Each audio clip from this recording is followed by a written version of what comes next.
Welcome, Mr. Canady. Thank you. It's a pleasure of mine to, I know y'all asked all 14 of us to come, but I certainly appreciate being part of that in consideration of for superintendent. My name is Scott Canady. Excuse me for my voice. I guess I got a little allergy a couple of days ago, so I somewhat lose my voice. But again, my name is Scott Canady. I'm married to Shanda of 28 years. She is the love of my life. She has been my only wife. And I know in today's time, that's something that a lot of people can't say, but I'm proud of that, so I'd like to be able to say that tonight. I also have 3 boys. 2 have graduated from Louisiana Tech. My youngest will start in the fall. My oldest son and his wife are expecting a baby in July, and that's going to make me a granddaddy for the first time. So I'm excited about that. I love to spend time with my family, and I really enjoy bass fishing. I've been a leader my whole life. Ever since elementary, as far back as I can remember, I've always been a leader. I was a team captain of a 3rd grade football team that I helped to lead to a league championship. Fast forward that to high school, I was also, my leadership as being team captain for our baseball team. My senior year, we were able to win a state championship. I was named Rookie of the Year with the 2nd largest financial company in the world, first year out of college. So that sent me straight to management training because of the accolades of my first year with that company. I later started some businesses, and then in 1997, I was called to full-time ministry, where I had a multitude of opportunities to lead in ministry. Now, after 5 outstanding years of pre-K through 12th grade school administration, 5 years of teaching high school, 14 years of administrative experience through full-time ministry and also owning my own businesses. So in all those different settings, having administrative experience. I'm seeking to leverage my leadership experiences to continue to make a difference in the lives of students. I'm currently the Saline High School principal there in Bienville Parish. I have a very strong record of a commitment to education. Some of those highs would be, I've helped Saline High School receive an A in the SBS grade for 4 straight years. Earned my master's, also educational leadership certification and superintendent certification in the last 10 years. I've learned through many opportunities of professional development. I've served as principal, assistant principal. I taught business education, social studies, PE, ACT prep. I've served on numerous school and district leadership teams, coached baseball, basketball. I've driven the school buses, and I've served a bit as FBLA advisor. So my goal and vision for Natchitoches would be to build upon the shoulders of those who came before me and to take Natchitoches to the next level, making Natchitoches the best district in the area by moving into an A district, which I know that's what we all want. That's what all school districts want, is to be the best. I want to build outstanding relationships with school administrators and their staff. I want to build an outstanding relationship with each one of you, the school board, also with Northwestern State University, and this entire community. I want to use the whole student approach. What I mean by that is healthy, safe, engaged, supported, and challenged. I want to cast visions to set the standard of comprehensive, sustainable school improvement and provide for long-term student success. To create a culture of care throughout the school district and community. To make further progress towards educational targeted goals and standards of Natchitoches Parish School Board in Louisiana. Together we can move our students toward mastery and beyond. To summarize my qualifications, I'm the principal of the #1 school in Benville Parish, according to our SPS. My leadership has resulted in Saline High School being an A school for 4 straight years, and we anticipate being a 5th year. I have 6 years of administrative experience in public schools, 5 years of teaching experience in public schools, 26 years of experience leading and teaching youth and adults in ministry, business, and educational settings. I'm a big dreamer. I'm an innovator. A change agent that loves all people. I have a proven track record of achieving my goals and building relationships. I feel like I'm a great organizer. I have great analytical skills.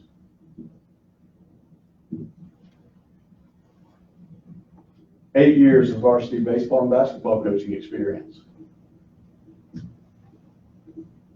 I have profound ability to lead, to teach, to train, and to inspire others. I love children, and I believe I can impact their lives through public education. Thank you. Mr. Canady, at this point, are there any questions from the board based on his opening remarks? Not right now. I'm talking about for us, for you. I thought you was asking for me. I was thinking, all right, gosh, I got a lot of questions for you. I'm sure there'll be others. We will start our interview process with Mr. Eugene Horn.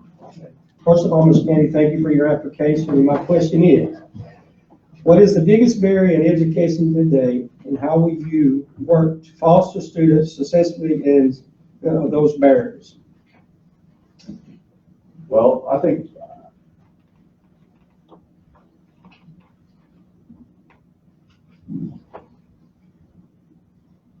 one could say there's a lot of different barriers to education today.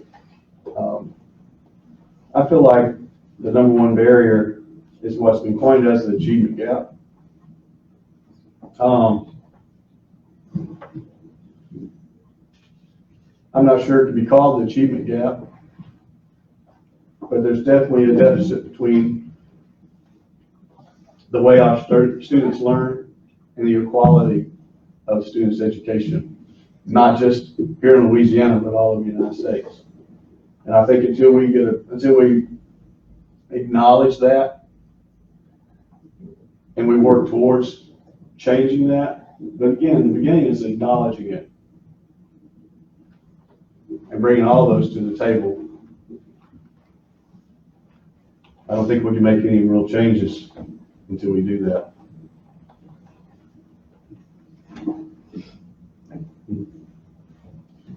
Board members, any follow-up on the left with that question?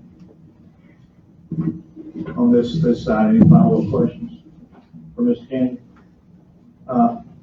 Actually, I have one. And so when you say acknowledge it, so in what form do you acknowledge it? And how do you act upon that acknowledgement? I think it has to be acknowledged publicly. I think it's acknowledged privately. I think it's acknowledged in private conversations. I think it's, and what I'm saying, I mean localize it within the school setting, not just in a public setting or in national news, but to actually own it. And to own it as individuals, me as principal to own it, also as superintendent to also own it.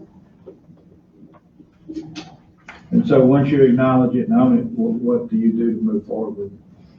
Well, what I would do is that I would bring all the stakeholders to the table. I would try to have a representation of all people, whether they were Black people, Hispanic people,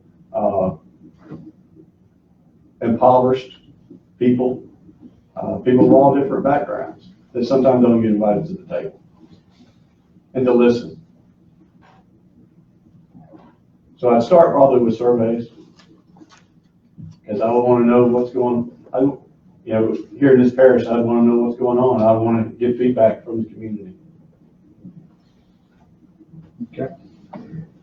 Members of the public, we have the question on the smart board here to your side, so you don't have to busy scribble it down. You should have a copy in front of you. Do you not? I do now. Okay, so that way, whatever pronunciation you have a good copy in front of you. Okay, any follow-up? Any board members? Ms. Palmer?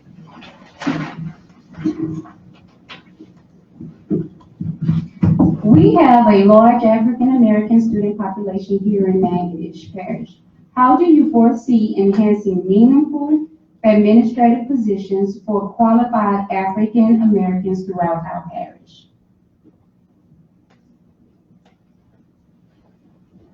Well, it kind of goes back to, in my opinion, kind of one of the barriers that we have in education. And I can speak from a principal perspective.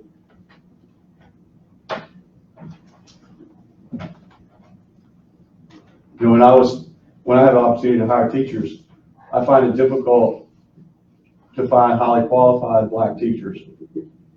So I think one of the things that we can do just to start this process, and I don't know what this parish is doing along these lines, but I think we have to work closely with the colleges here in this town.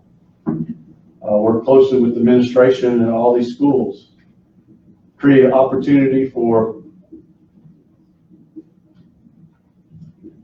students, or to move students in direction of teaching and towards education instead of away from that.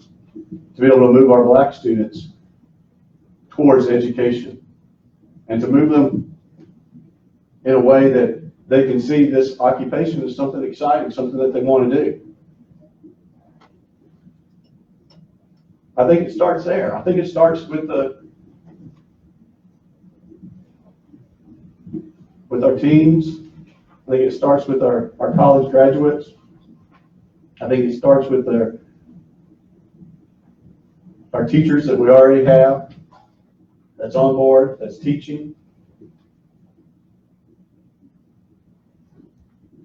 And I think it's utilizing the African American teachers and possibly administrators that are already in position and promoting them from within.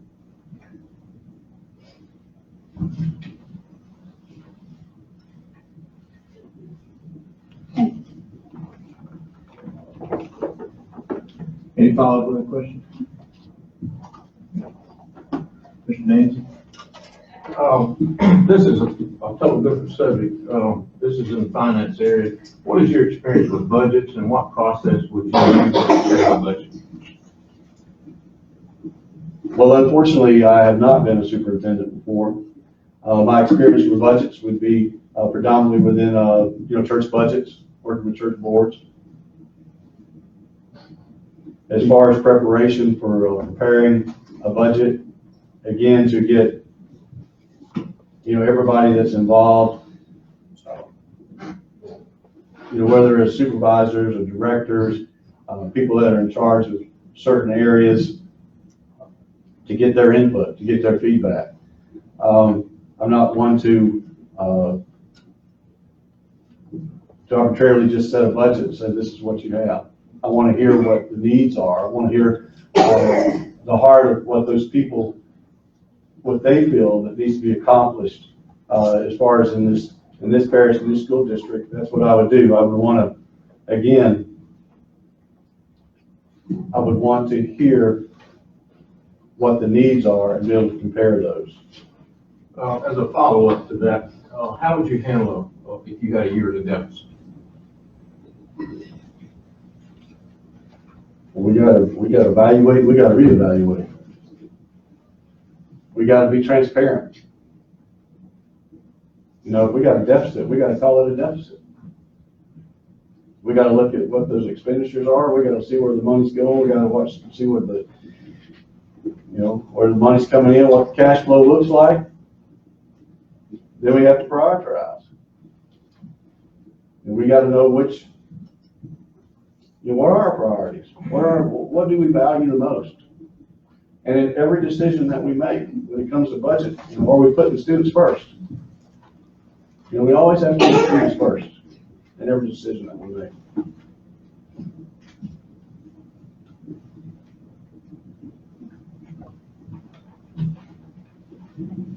Okay, thank you. Board members, any follow-up with that question? Mr. Harris? Yes, sir. Have you checked our budget? Have you looked at our budget? I have not.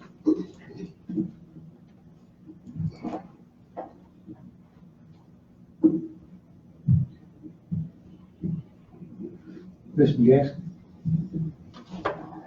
Amen. How would you ensure that all new teachers complete cultural diversity training?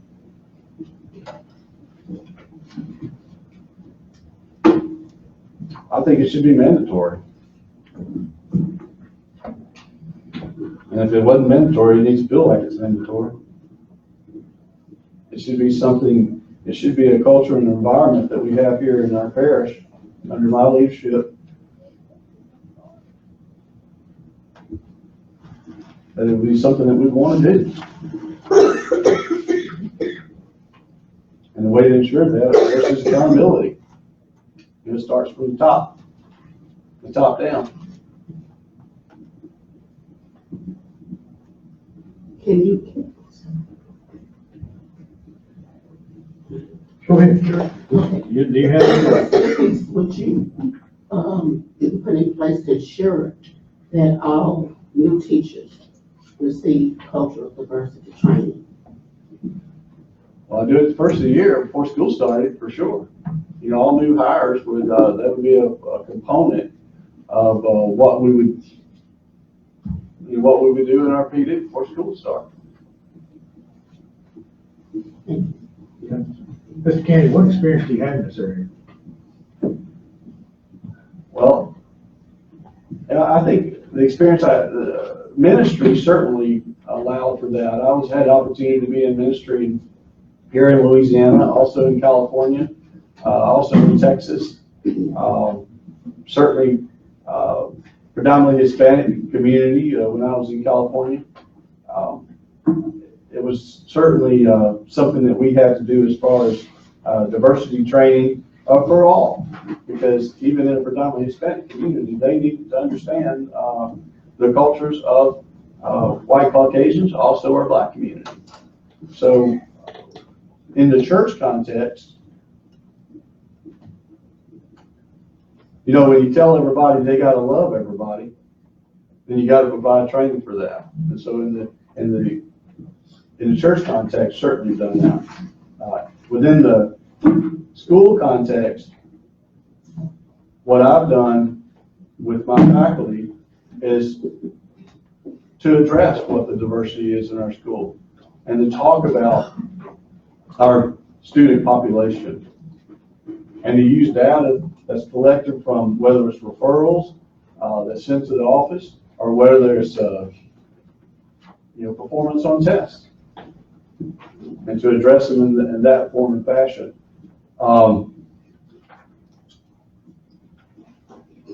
As far as, if I was projecting what I could possibly do with cultural diversity training is to bring some people in that were specialists at it, instead of me just giving it a shot. I think I could give it a great shot, but I'd bring people in that were considered outstanding in this area, and we would receive that training, and then there would be some accountability and some follow-up. Would you be willing as a superintendent to make it mandatory for all new teachers to receive cultural diversity training, if it was possible? Would you go and make it mandatory? You're part of the application process for all new teachers. Yes, I would. I think it's that important.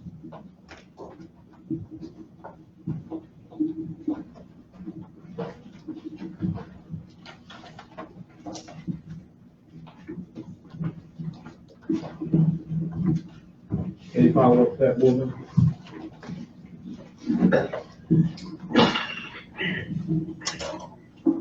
So, Mr. Canady, if hired, what potential is there for you bringing in your own support staff?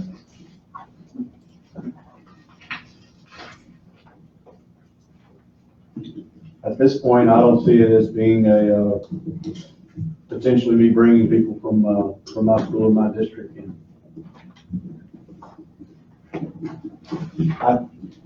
There's no one in the Yamhill Parish School Board that you'd like to steal from make Atkins Parish a sterling parish. Well, not today. Fair answer. Any follow-up? Okay, Mr. Canady, what steps would you take to evaluate the current leadership positions within the central office? Well, the first thing I would do is, I'm all about relationships, and I would want everybody to know when I came in that I wasn't after anybody's jobs. That I wasn't coming in to fire anybody or to hire anybody when I came in. I'd have to get to know my staff. I'd have to get to know the people that are already involved. I gotta believe that they're the experts in this parish. And until they prove otherwise, and sometimes people do prove otherwise, that they're not the experts in their area. And then there's some accountability, there's a process. And I would like to be able to encourage everyone to do their job well and hold them accountable for that. So as far as evaluations, I'm not against doing self-evaluations, even though I know most people think that they're doing a great job. But it also creates an opening for conversation before other types of evaluations are done. Can you provide a time when you had to repurpose an employee to make a more productive position or move to a more productive position?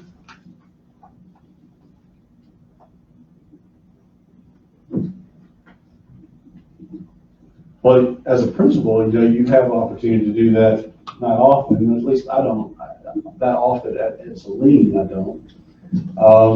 But there's been opportunities where, I mean, just to name one quickly, is that I had a coach that was teaching junior high science. He liked junior high science.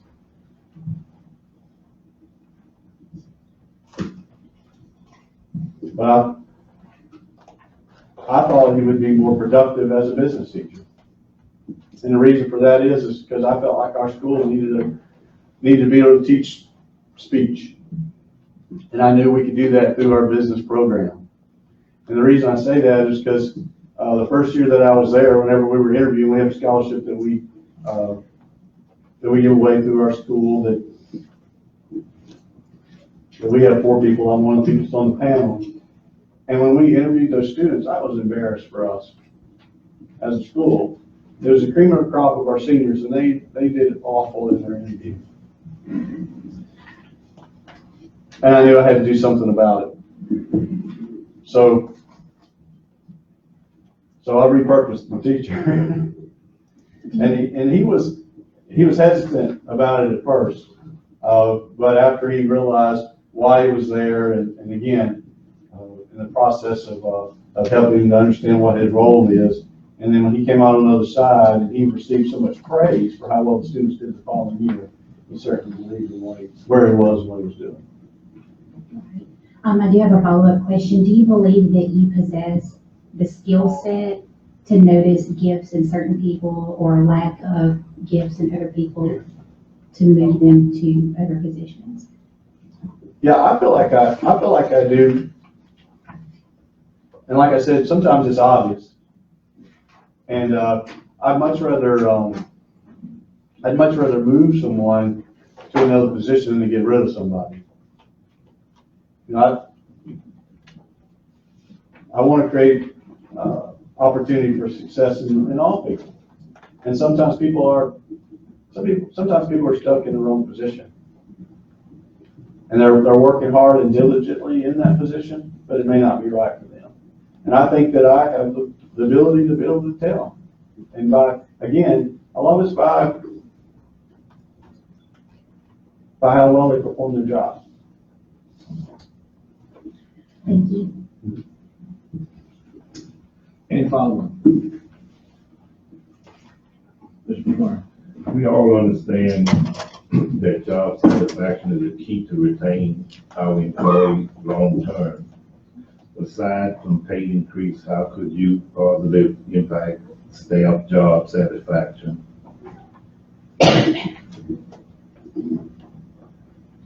Well, people like what they do, they stay. And What I mean by that is that there's people, or there's teachers that I know that are in Atkins Parish that aren't happy with what they're doing and with their parish. The reason I know that is because they call me. You know, we're not too far across the line. And they call me asking for jobs. And so over the years, I've asked them why.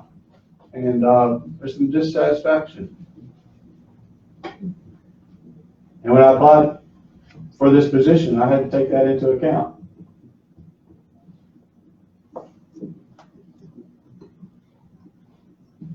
What I found is if people enjoy what they're doing and they're valued, they'll work hard for you. Not just hard, but they'll work smart for you. So sometimes we can't increase the pay. But we can absolutely increase the value by the way we treat them. Kind of goes back to the other question, that they're in a position that maybe they're in the wrong position. Maybe they just got stuck. Maybe they just needed a job. And maybe they're teaching science. They got stuck in science, but they really are a social studies teacher. To be able to notice that and to hear that as an administrator, to be able to hear when that's voiced.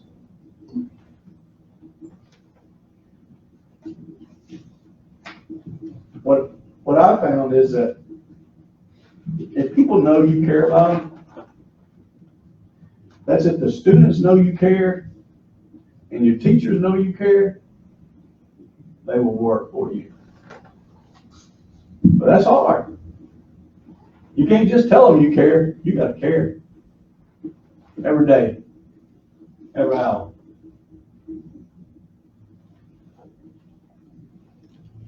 But they'll perform if they know you care. Students will, and your teachers. I just let out my secret. That's what's going on with some of them. I'm glad I let it out.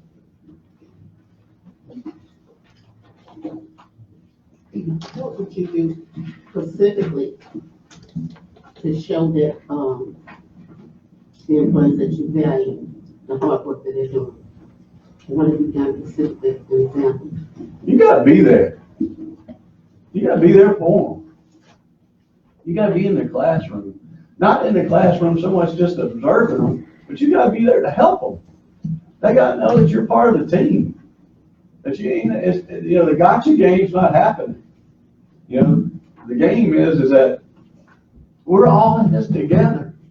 That's what it is. We're all in this together. We're all working for the same purpose. We're all working collectively. We can't be ashamed of what we're doing. Nobody's left out on an island to themselves. And that's what I try to communicate with anybody that I've ever worked with. There's times where things aren't going your way, and there's times where you're having a bad day. But that don't mean that you're a bad employee. It means you're having a bad day. And sometimes people just need to be encouraged. There's times where they feel like they ain't been thanked. Because that paycheck's not thanking them like they want to be thanked. Because they value what they do is so much higher as far as what they should be making in the income. But as teachers, there's another payment that's there. And that's deposited in your heart. And I try to make people aware of that.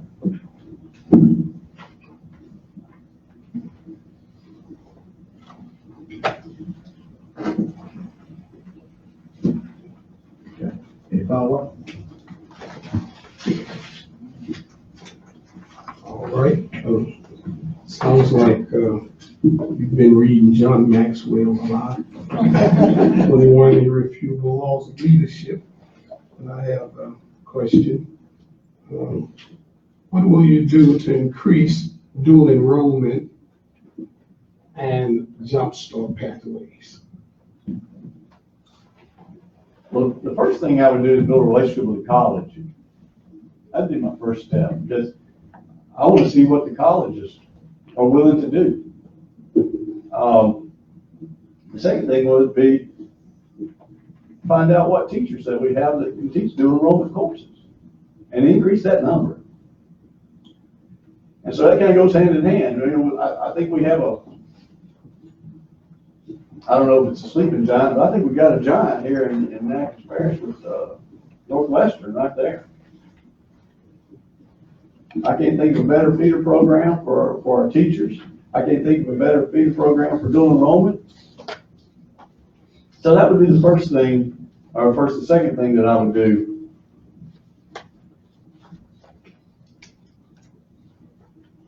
The third thing I would do, and I haven't looked at the budget, but if there's any way that the school system could pay for dual enrollment, in our parish, well, we're able to do that. So dual enrollment is high.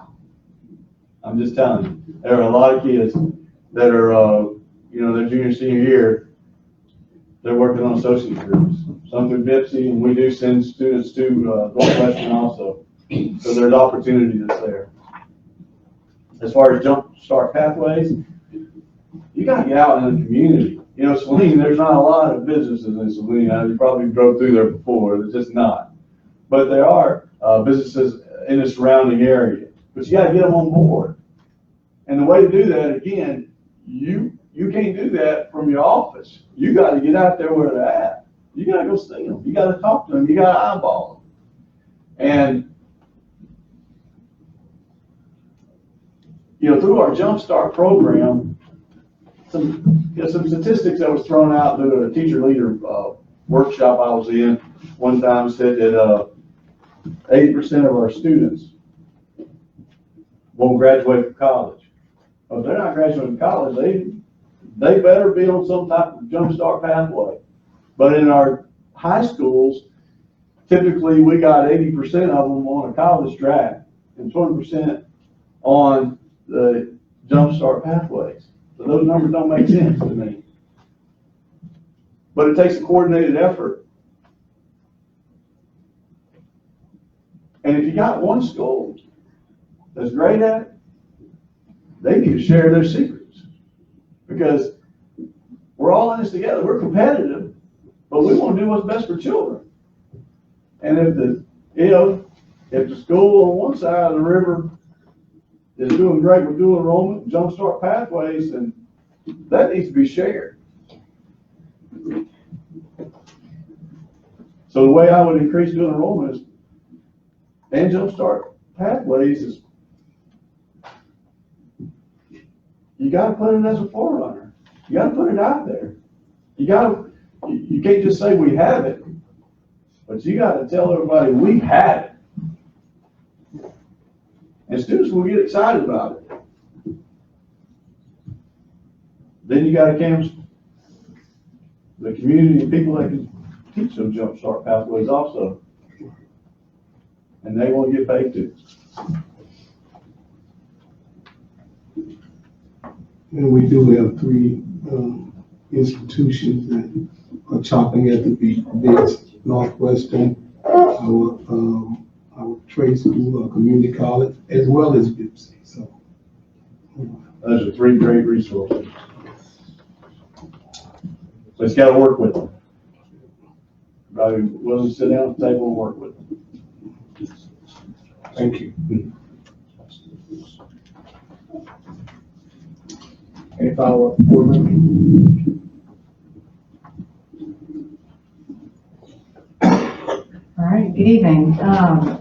Considering that each school has unique needs, what do you feel is the best way to ensure that each school receives a curriculum to meet those needs while also maintaining consistency of curriculum from grade to grade and year to year?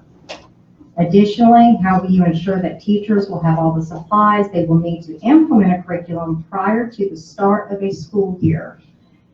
And please include in your response your thoughts on the use of magnet and laboratory schools. Well, I did look at some information about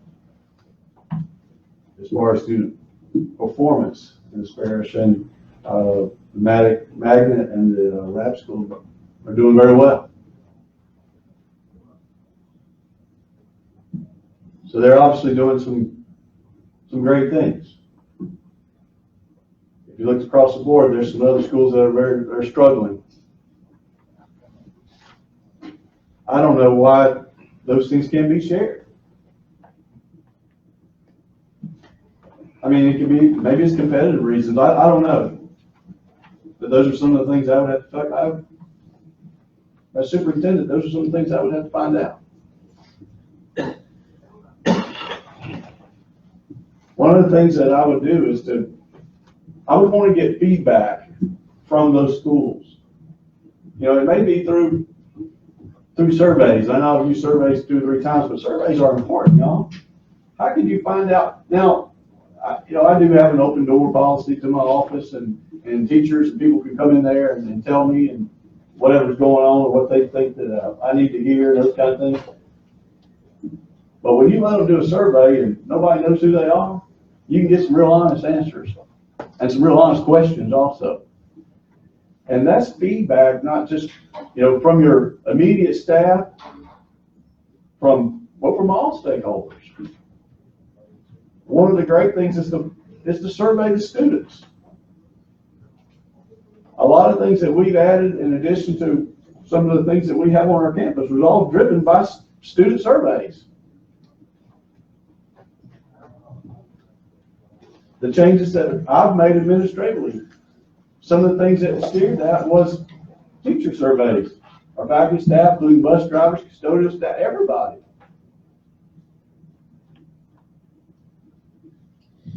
So every school has unique needs, but you got to find out what those are. You just can't, you can't generalize the needs of all schools. So with those surveys and by listening, by going to those campuses, I don't know what the school board staff, I don't know if they go out to the schools here in this parish or not. But to me, I think it would be important. I think it would be important if the school board's got the best secretary, why ain't the secretary out working with secretaries? If the best custodial staff is here, why aren't they in the schools helping them?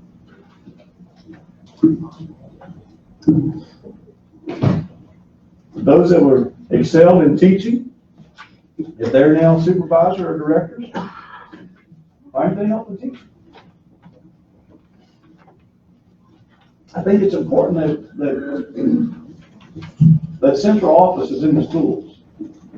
That may sound kind of odd, but I do. And the reason I say those kind of things is because I listen to my teachers. And I listened to teachers when I was a teacher. We need to feel like we're all on the same team. And the only way you can do that is be in the trenches together. So back to the curriculum question. How would you meet those needs? First of all, you got to find out what those needs are.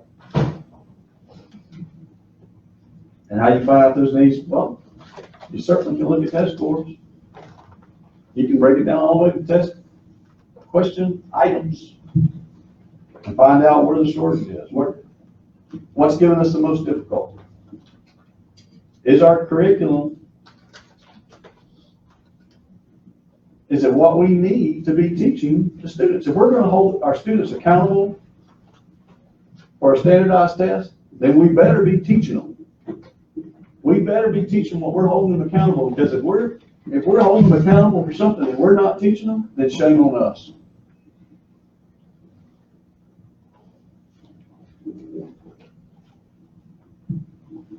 As far as consistency throughout the district, required assessments.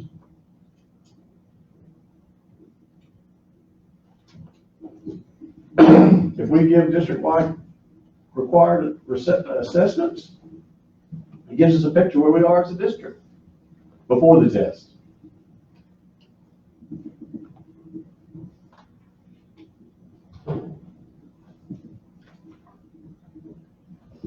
It gives the principal an opportunity to see where they're at. Gives the teacher an opportunity to see where they're at. Gives the student and their parents also a picture where they are also. And to be transparent about that. As far as making sure that the teachers would have supplies in order to do that, again, when we're looking at our budget, and if we're holding students accountable for what's going to be on that state standardized test, then shame on us if we can't get the curriculum that's needed for those students.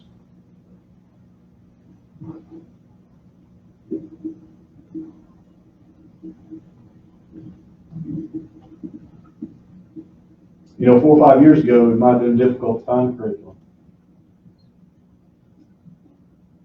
But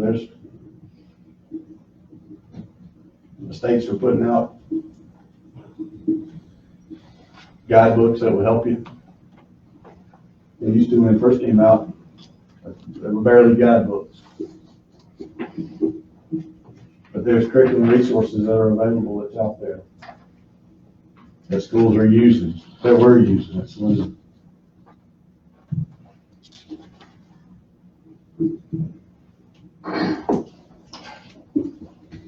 That was a long question, but I don't know if I covered everything. Sorry.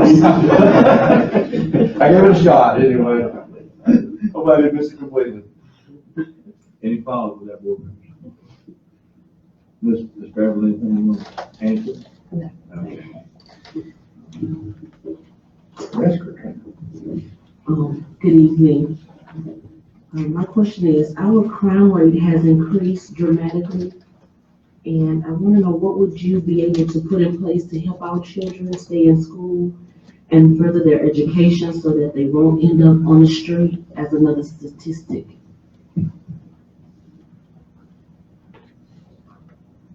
Out of school suspension is a bad idea.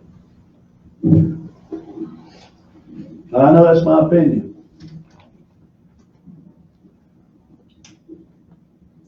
I've had great success with having no school suspension.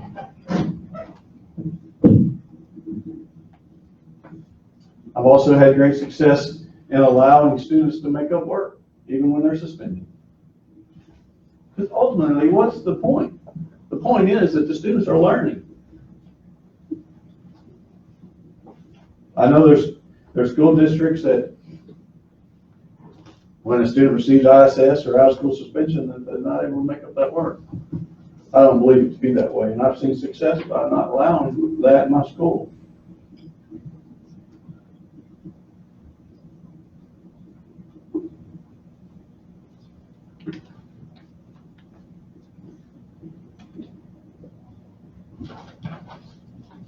The best way to lower the crime rate is through education. And what better seat than what y'all have to make a difference in that? Whether you pick me as your superintendent or you pick someone else as your superintendent.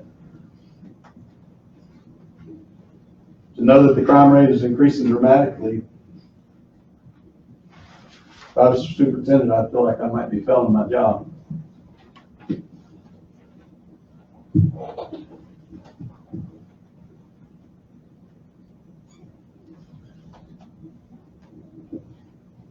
Through education, all students can feel like they have hope. They're having things like Jumpstart programs, dual enrollment. You know, some students don't fit the mold. Some students don't like school.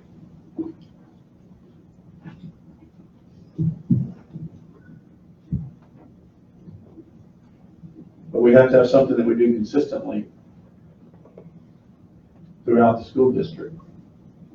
A policy that we can live with, administratively.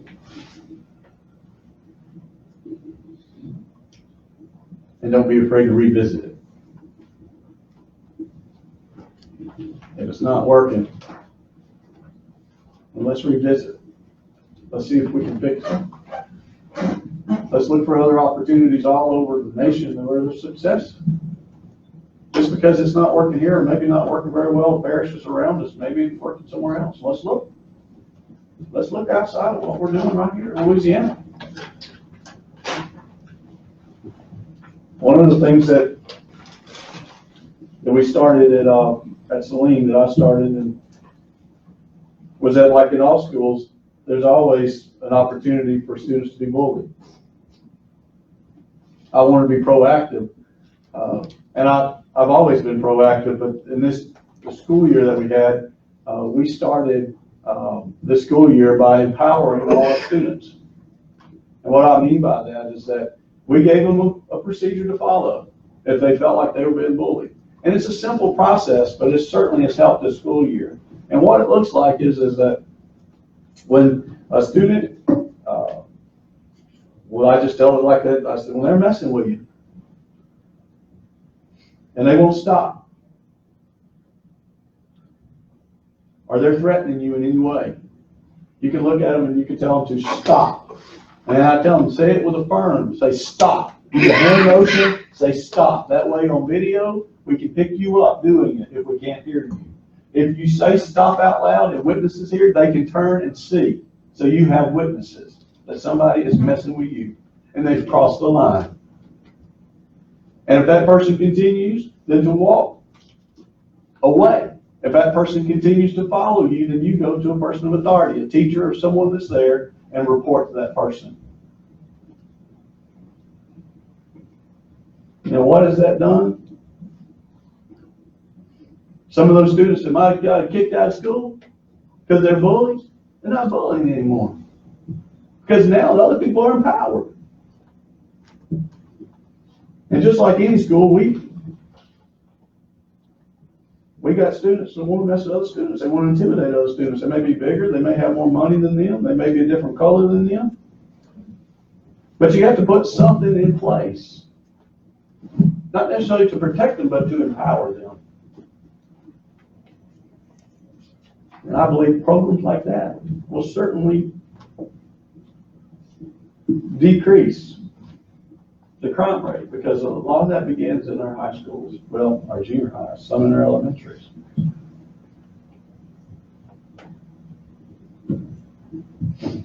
Also to communicate to the student body. I mentioned about caring for your faculty and staff and caring for your students, and if they know that they're cared for, then they'll perform. But you have to teach them to care about each other too. It's harder to steal from somebody that you care about.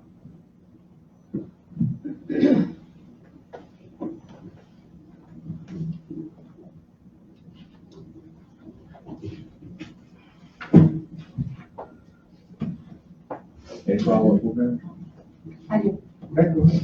Quickly, you mentioned a policy throughout the district. What kind of policy are you talking about? Well, something similar like what I just described. Yeah, we only do that at our school. This is something that we started at our school this school year. But because of the successes that I've seen from it, I think it's something that, why not empower all the students around? It wasn't something that my original idea. I did like most people, I Googled it, and I looked and looked and looked because I was passionate about it. And I said, you know what?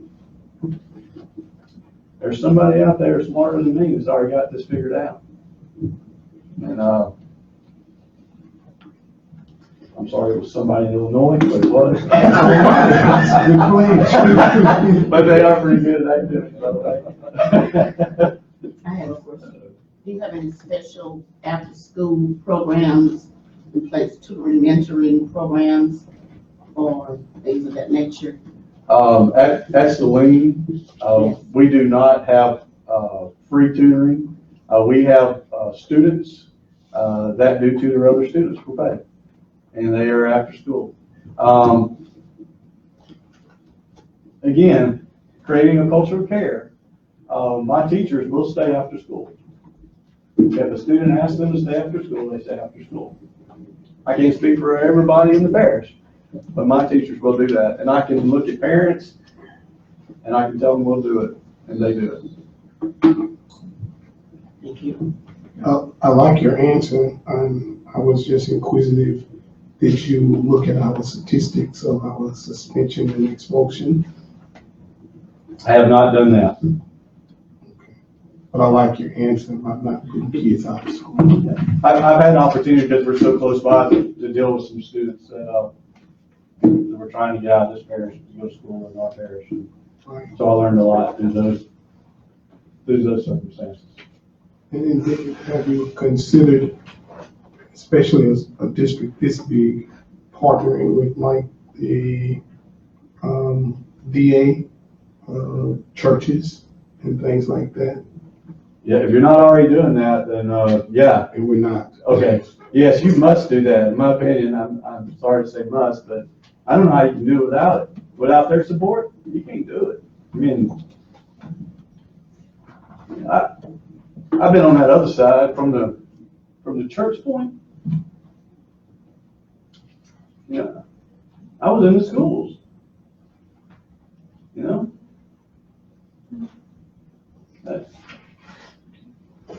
yeah. I don't know what the temperature is for what churches are doing in this community, or what they want to do, or what they've been told they can't do. I don't know. I don't know. I don't know the DA. I don't want to make a DA mad. So no comment there. But yeah, with the support of the DA, because if it's a truancy issue, it helps if the DA sends a letter out. And not just a letter, but, put some teeth behind it. And if that happens, that certainly, that kind of goes back to the whole crime rate also. Yeah, we're very fortunate in being a parish where we're able to use that to our advantage. Also, we do, not just credit recovery, but we do attendance recovery also. We do, we always try to create opportunities for the kids to get it back, not to penalize them. Here's a way that you can get it back. And it's some work on their part, but if they don't work to get it back, we exhaust all means to keep those kids in school. All means possible. Does your attendance recovery program work specifically? Well, once they have missed a certain amount of days in the first semester, then at the beginning of the second semester, what's happening right now, literally right now, the students have to come after school, and they stay for about an hour and 45 minutes, and have a teacher that stays there with them. And the ones that have opportunity from online courses that they're taking, we allow them to work on those. We create opportunities for them to work on any class assignments, again, because our main purpose is that they're learning. So if they're missing days, we're trying to create more opportunity for them to make up work. And we have certified teachers that stay. We don't just have somebody to watch the kids, or, that coach needs extra money just to sit there and look at kids. We have teachers that stay with them to help those kids the best they can. And sometimes it's, maybe a math teacher, but, maybe somebody working on social studies or something like that in the classroom. Yes, that's how we handle it. Thank you. Ms. Canady, you kind of touched on this with some of the other questions, but can you tell us how we can create a community and district-wide culture of continuous improvement, and how would you align your plans to achieve those goals? First of all, you got to tell them you're improving. You got to quit.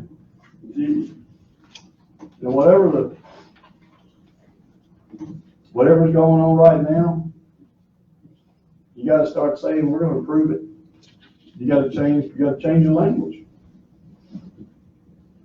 Stop making excuses. Be transparent. Let people see really what you are. But not just that, where you going.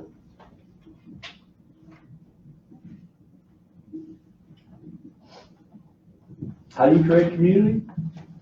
Again, you need a representation of your community at the table.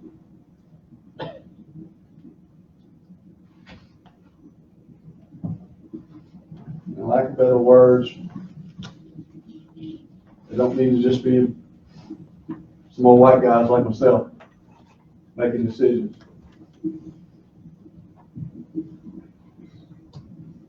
It needs to be people of all cultural backgrounds. It needs to be a representation of what this community is like. And we need to listen to each other. You know, how do you build community? By spending time with each other. I can't assume that somebody, their culture or their behavior is a certain way because that's just who they are. I mean, I got to get to know them. I can't be afraid of them. I got to get to know who they are. In order to do that, I have to spend time with them. So to invite them, invite the community in. As far as district-wide culture, it starts from the top. If I'm your superintendent from day one, I'm talking about a culture of care. I'm going to start caring about everybody. And my care will be so contagious, you're going to start caring about everybody. This board's going to care about everybody. It might take us a while, but we'll get there. By spending time on campuses and with administrators, them too would have to start caring.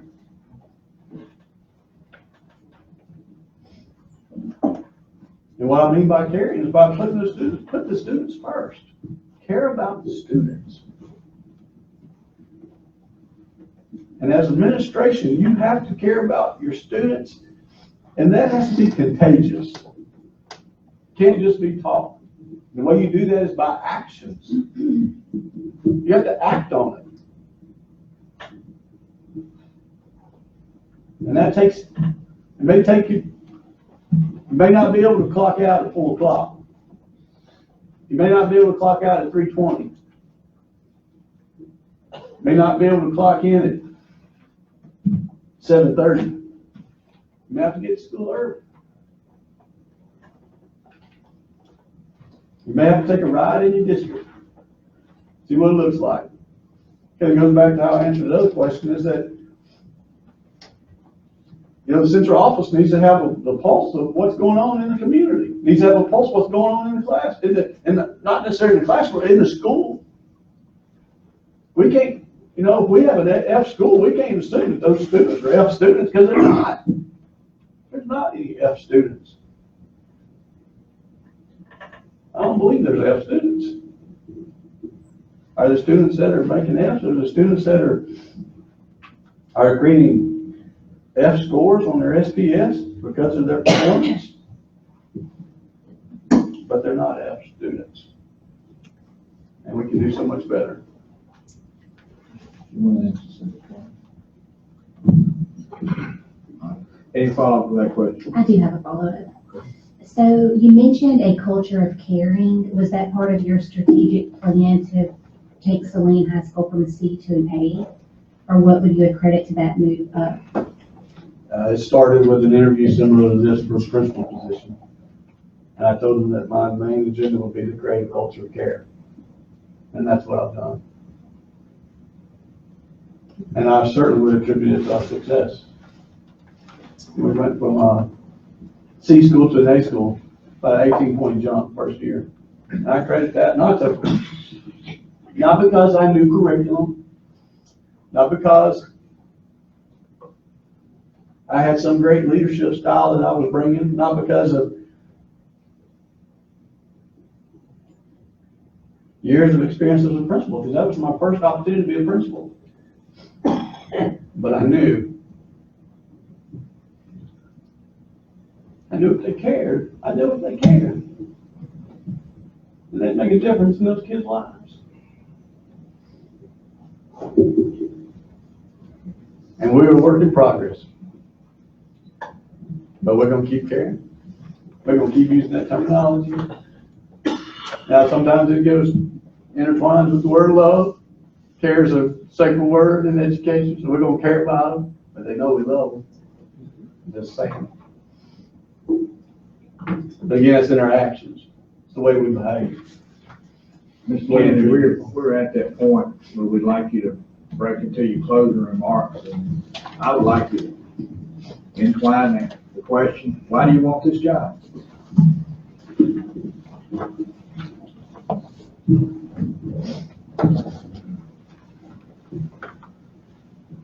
Well, as principal, I created a culture of care. I believe every child and staff member should know that they are cared for. If students and staff know that they're cared for and they're safe, they will absolutely perform. Now, what I mean by that is, yes, they'll do their best on the test.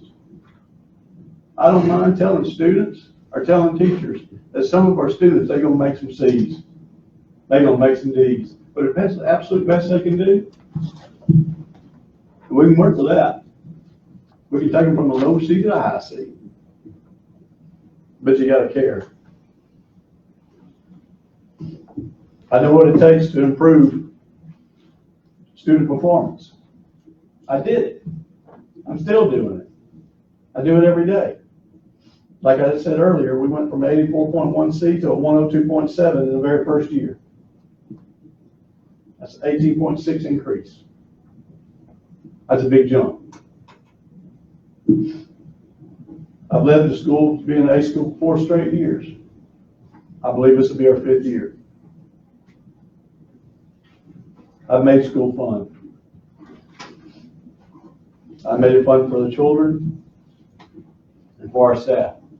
We laugh, we cry, we have a good time.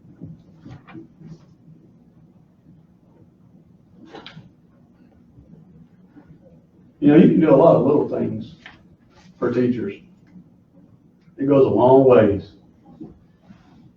I had somebody who was probably smarter than I am said, you know what? Give them chocolate.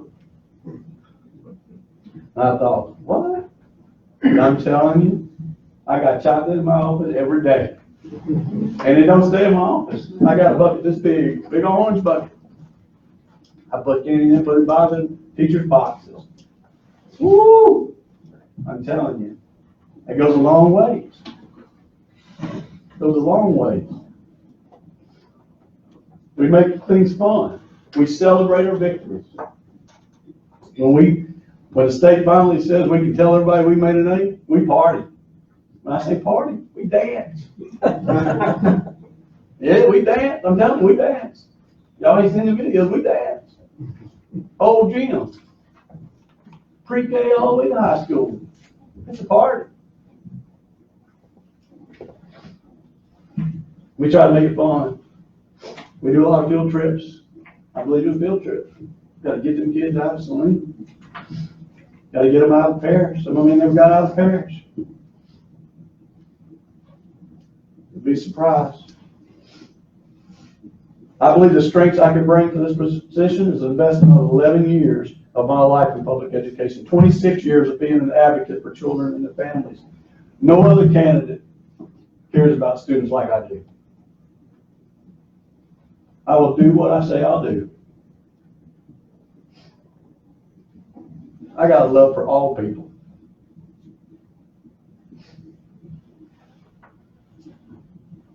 I have strong leadership skills. I don't mind having hard conversations.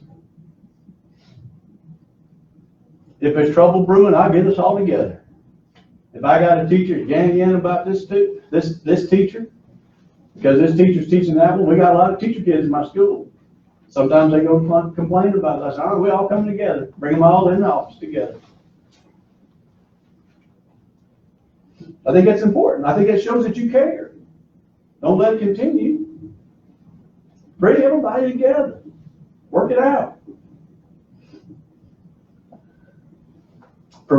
I think I have the ability to provide unity and direction and casting vision. I've had a lot of opportunity to cast vision. I've been casting vision, seems like my whole life. and implementing goals. I'm visible, I'm approachable, I'm present. I have a good rapport with my teachers, I have a good rapport with my students, I have a good rapport with parents, with the community.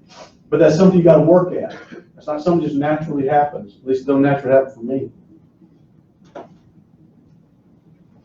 I'm excellent at communicating and delegating. Yes, I can delegate. I don't believe I have to do it all. It's supposed to be shared. It's a shared responsibility. I have to empower people to do the job, to provide training for them. I'm a lifelong lead learner.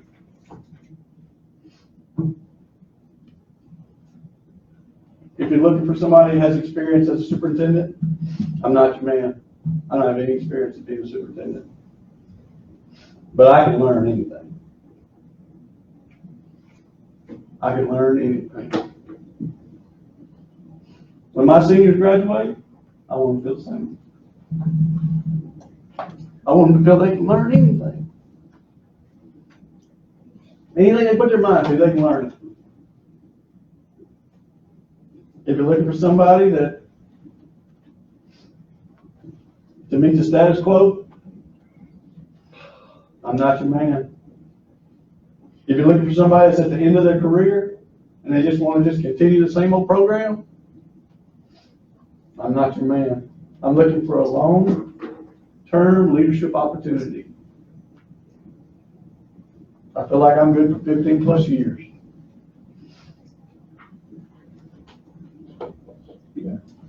Long-lasting change takes time and leadership to stay the course. I believe in making a difference in the lives of people. Public education is an outstanding venue to help change the lives of children and families. All students can learn, no matter race, culture, or economic level. I've heard the cries of poor black and white children. I believe we should acknowledge that.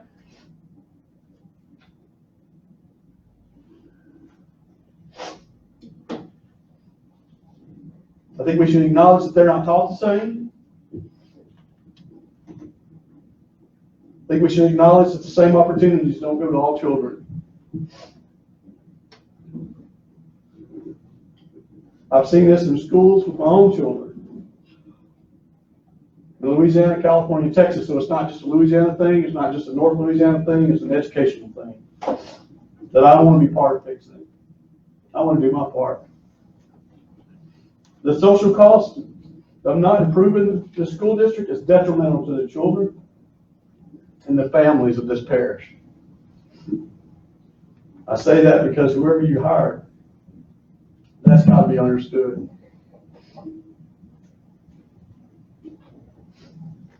If you want someone who will work hard, will work smart, who will let all people have a representation at the table, who will love and lead all people, and who will not give up, then you're looking at that person. Thank y'all. Thank you.